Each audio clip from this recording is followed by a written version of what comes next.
Добрый день.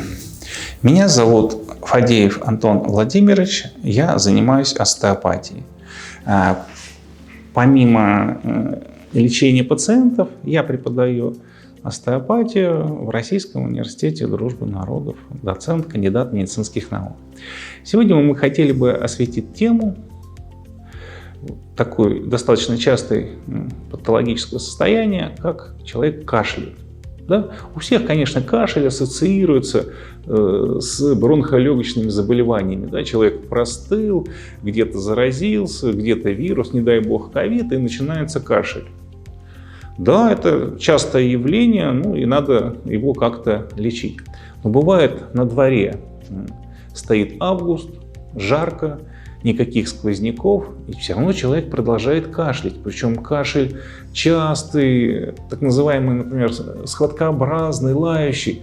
И люди не могут понять, а что же происходит, почему человек кашляет. Вроде нет никаких инфекций, никаких гриппов, а тем не менее кашель продолжается. Здесь механизм кашля несколько другой. Да, что нет поражения как такового дыхательной системы, а поражается желудочно-кишечный тракт. Немножко поговорим как раз о механизмах. Пища, попадая в рот, пережевывается, дальше проходит в пищевод, это трубка такая, и, соответственно, минуя диафрагму, это мышечный блин, который делит грудную и брюшную полость, попадает в желудок. И там уже начинается перевариваться желудочным соком, соляной кислотой и дальше в кишечник. Вот. Все бы ничего, но бывают, скажем так, патологические состояния. Например, там гиперсекреция, грыжа пищеводного отверстия, диафрагмы, да мало ли что, гастрит. И начинается обратный заброс желудочного содержимого в ротоглотку, по пищеводу вверх. Что это такое? Да, соответственно, в желудке среда кислая за счет соляной кислоты, а в ротоглотке среда щелочная. И вот за счет того, что, скажем так, разницы сред, да, уже обработанная кислотой пища или там, скажем так, просто желудочное содержимое забрасывается в щелочную среду ротоглотки, начинается химическая реакция нейтрализации. Да, мы помним из уроков химии, кислота плюс щелочь, образуется соль и вода, при этом выделяется какая-то энергия. И так вот за счет вот этой химической реакции идет раздражение слизистой ротоглотки, и человек начинает кашлять. Кашляет, и при этом получается, что первая причина вовсе не в легочной системе, как мы сказали, а в желудочно-кишечном тракте. Остеопат проводит диагностику, проводит коневое прослушивание и находит какие-то причины. Да? Очень часто, например, что самое это спазм и напряжение грудобрюшной диафрагмы. И, соответственно, пищевод зависит от статуса диафрагмы, и диафрагма его тянет вниз как якорь. Да?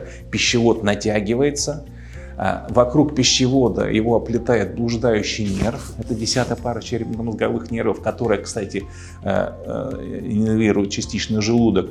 Идет раздражение блуждающего нерва, и дальше идет усиление секреции соляной кислоты. Тем самым запускается вот это вот колесо вот этого патологического процесса, усиливая это болезненное состояние. Остеопат, проведя диагностику, да, мы часто обнаруживаем спазм диафрагмы, мы обнаруживаем напряжение пищевода, мы обнаруживаем напряжение блуждающего нерва по его ходу. И что-то надо с этим делать. И, соответственно, да, гастрит, напряжение желудка. Остеопат по мере диагностики, так сказать, выбирает проблемы по степени значимости и начинает их решать. Проще всего расслабить диафрагму, конечно, да. Расслабляется диафрагма, снижается напряжение на пищевод. Расслабляется пищевод, который был натянут как струна, снимается компрессия с блуждающего нерва. Снимается компрессия с блуждающего нерва, соответственно, снижается гиперсекреция желудочного сока.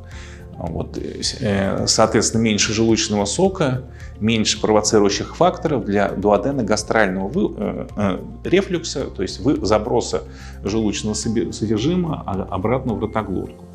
Вот. Ну, отдельно можно отработать и сам пищевод, отдельно отработать блуждающий нерв, начиная там, от височной кости и дальше по ходу пьесы, освобождая его от компрессии. Вот. И все это вкупе как раз обеспечит нам гармонизацию состояния и снижение дуоденогастрального рефлюкса, и, соответственно, кашель у человека проходит.